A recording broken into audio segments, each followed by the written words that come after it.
So headache and migraine sufferers often find that with a change in the seasons that they get an increase in their symptoms.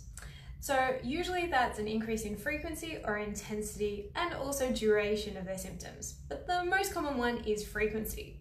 So why is that? That's what we're going to be discussing today. Hi, I'm Dr. Beth, an osteopath here at Melbourne Headache Solutions.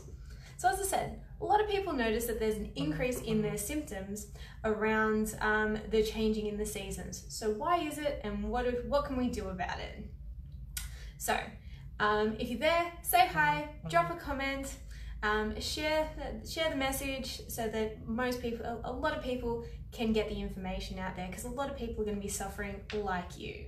Okay, so there are a couple of different factors that are affecting people with the change in the seasons.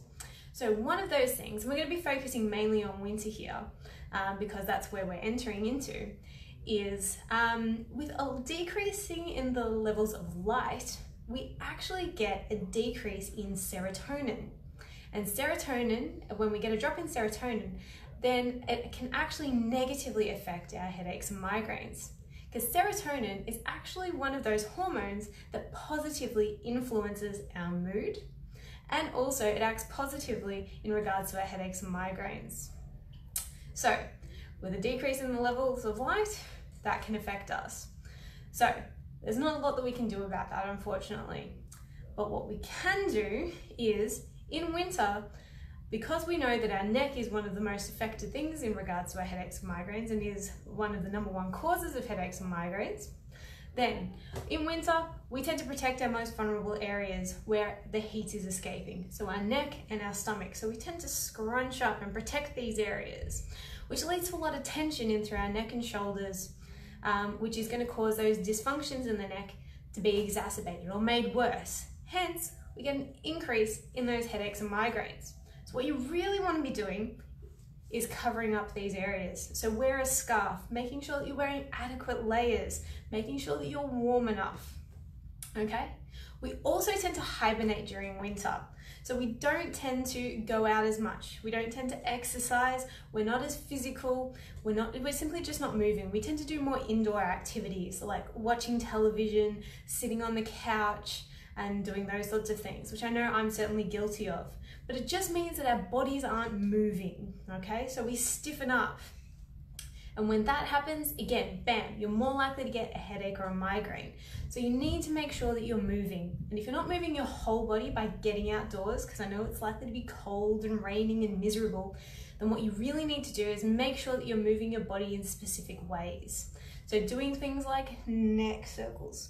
Nice, slow, steady neck circles to get your neck moving, as well as the rest of your body. But because we're talking about headaches and migraines, I'm focusing specifically on this area, okay? So making sure that that's moving regularly, and don't leave it stiff and sore in one spot for too long, okay? And if you're staying and having a binge fest on TV, like I know I like to do sometimes, get up regularly, go and get a glass of water, do these neck circles and just get yourself moving, okay? Don't get stuck in one position for too long, because our bodies don't like that, and you're more likely to get that headache and migraine. Now, the other thing that really affects us during the colder months is cold and flu. And cold and flus are nasty for headaches and migraines.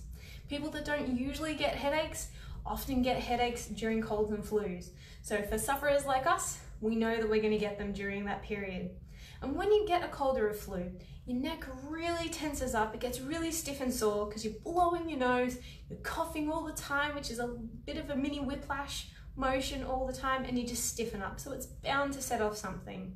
So in regards to that, and in terms of your health, then you want to be making sure that you're practicing good hygiene techniques. So washing your hands, taking immune boosters. I know for myself, I take echinacea quite regularly, but there are all sorts of things that you can take to boost your immune system, making sure that you're the healthiest that you can be during this cold and flu season, and that to prevent these colds. And when you do have a cold, again, focus on moving your neck regularly, and that so it doesn't stiffen up, and doing those sorts of things, okay?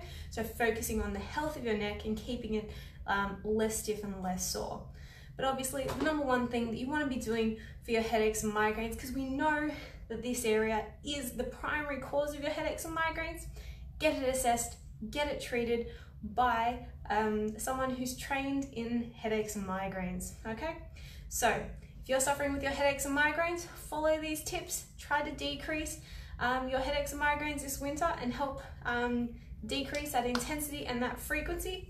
If you've got any questions or queries in regards to seasonal changes or what's happening this winter, drop me a comment and I'll always get back to you.